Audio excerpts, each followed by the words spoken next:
one, we should do a different shape. What's up, guys? It's Lee here, the bartending, photo boothing rental guy, and today we're going to talk about barrels, specifically barrels as decor. Okay, actually, I'll be showing some barrel decor that I have, but we're going to also be talking about barrel maintenance, which is the most important part if you have decor barrels. You need to maintain them. During the making of this video, it was supposed to be just about fixing barrels, but it progressed into more. So now let's just make it more. Not to mention pricing, what you could offer, what you should offer, what I offer, what's out there, what's going on? What's going on, barrels? What's up? Honestly, we should just call this video What to Know When Starting a Barrel Renting Business, because that's what I'm going to cover in all of it. If you're starting a barrel renting business, watch this, then you'll know more. What's up? So I own a rental company, as all of you know.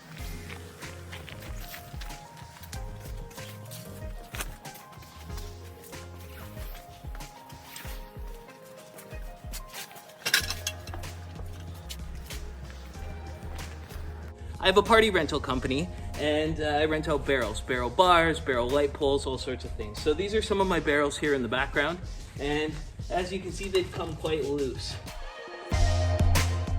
So you're probably asking, why are they so loose? the barrels, they shrink throughout time because they lose water. So what you have to do is pound the rings down and then put screws in them so that the rings stay in place if they shrink any further.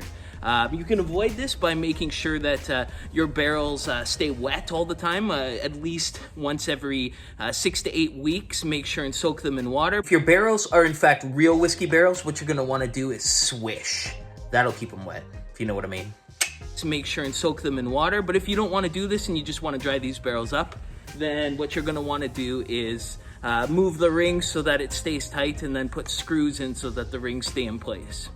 These are whiskey barrels. This is what whiskey barrels look like.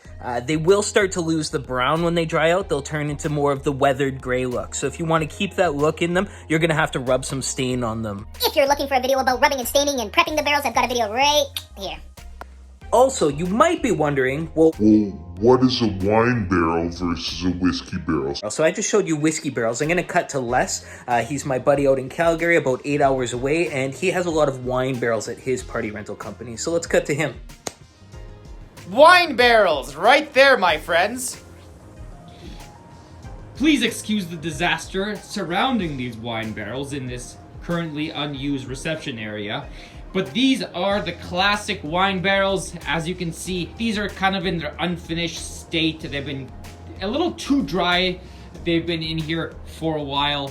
But there's some of them have this kind of reddish hue. Some of them are a little bit more natural kind of tones like that. Comme ça. There you have it, guys. So look at these rings here. So what we have to do is we have to do barrel maintenance on them. So first things first, I'll just loosen up all these screws here.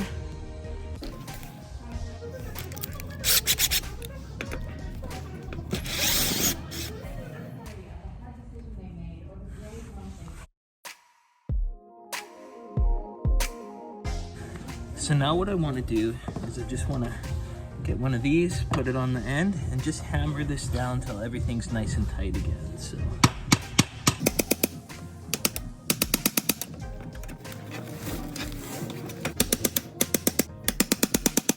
as you can see right here, the lines are not stained underneath, so I'll have to run over it with some stain again. Pro tip, if you're staining, make sure you're using stain that hydrates as well. I recommend Danish oil.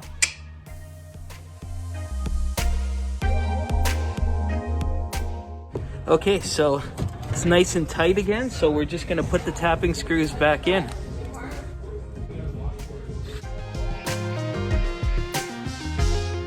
Okay, so now we're just going to take the barrel, we're gonna flip it around and pound the other rings down and tighten them up.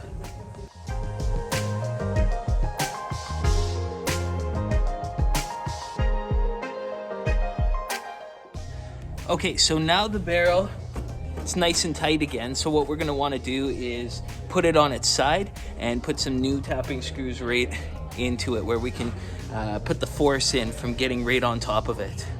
So I guess I didn't really explain it very well. A self-tapping screw is a screw that has like a little drill head already built onto the screw, so that you don't have to get a drill bit and then screw a screw in after, doing 2 steps. So you can do it all in 1 step.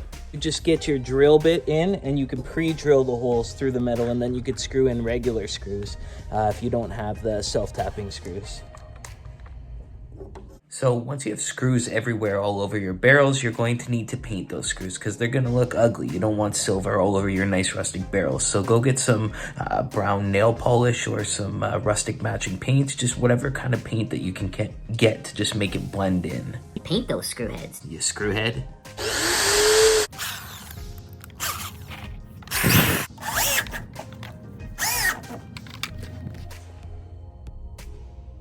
You know, barrels is one of those items that's highly rentable on Facebook Marketplace or your local classifieds, Kijiji or Craigslist. So you don't even really need a website to start renting barrels. Okay, so here's another little tidbit about barrels that I should tell you. What I've noticed is that barrels draw people's attention. So if I put barrels on the front of my Facebook ads, usually in my carousel style ads, people click on them more. They just love the look of barrels with flowers. It doesn't even matter how crappy the barrels look. It's rustic. It's a rustic item. So people just absolutely love barrels. So you can use them to your advantage that way. This can do anything for you. They can be made into tables. They can be made into light poles. They can be made into, water barrels, into weights. That's actually one of the next things that I want to do is make some barrels and cement them, put cement inside them, and then to hold up tents instead of water barrels, think of cement barrels. Wouldn't that be sweet? So a few other ideas that I've been working on or want to work on is barrel patio heaters.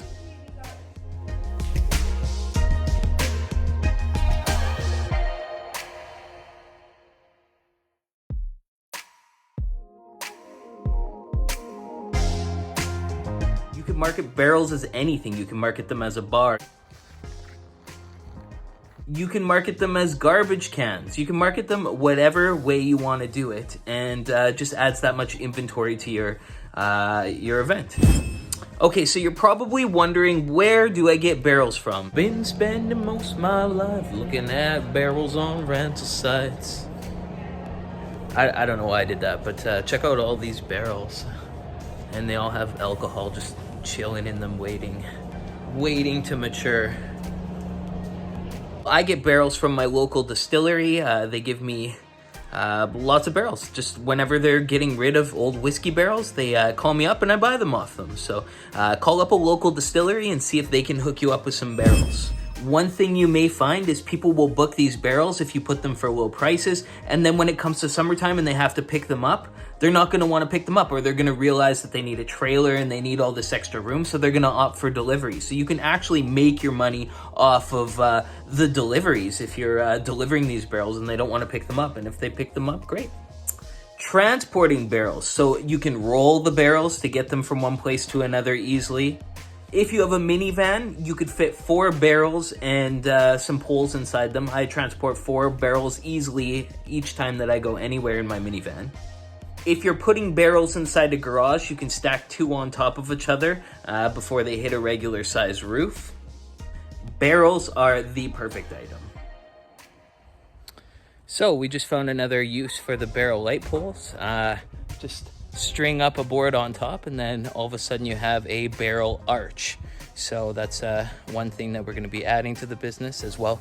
My wife is going to be taking care of some decor aspects. So wait till we see how that turns out. One, you should do a different shape. Okay, well, do you let's get on it.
It's all good.